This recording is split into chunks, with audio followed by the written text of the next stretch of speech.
Good morning.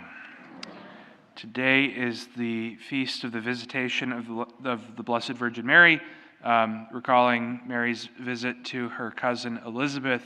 If Mary isn't important, then why is this passage in the Gospel?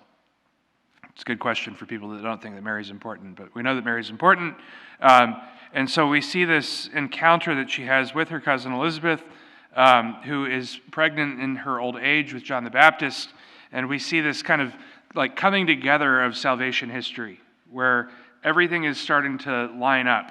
And it's at the encounter of these two women where we kind of have the Old and the New Testament come together. John the Baptist is the last of the prophets.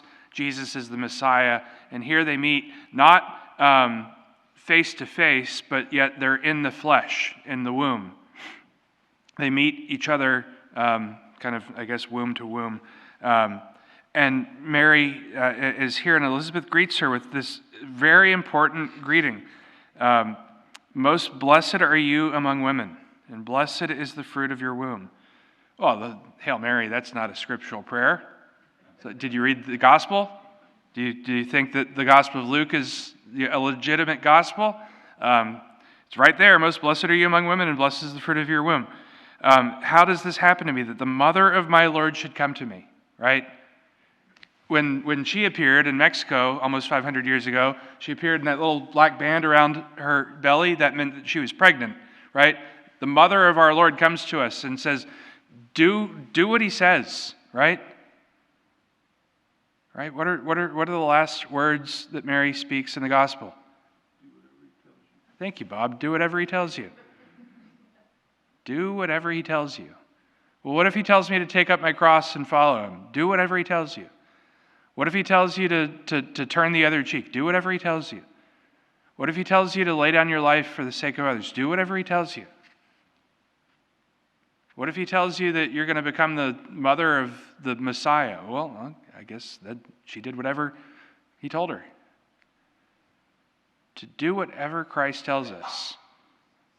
Yeah, but sometimes Christ tells me to do hard things. Sometimes Christ asks me to give up things that I like. Sometimes Christ asks me to make changes in my life. Sometimes Christ asks me to let go of things. Sometimes Christ asks me to,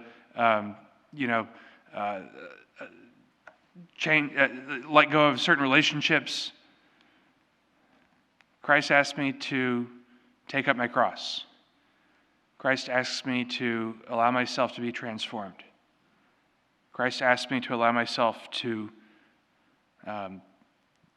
make him more known. And then we have the Canticle of Mary, the Magnificat. My soul magnifies the Lord. My soul doth magnify the Lord. I say it every time I read this. Magnifying glasses make things bigger. They intensify something, right? You hold the magnifying glass over the anthill with the sun, right? It intensifies the sun to burn up all the little evil ants. Mary intensifies Christ, right? She intensifies the sun. She makes it so that we can more clearly see Jesus Christ. She makes it so that he is more visible. My soul doth magnify the Lord. Make bigger. Make more present.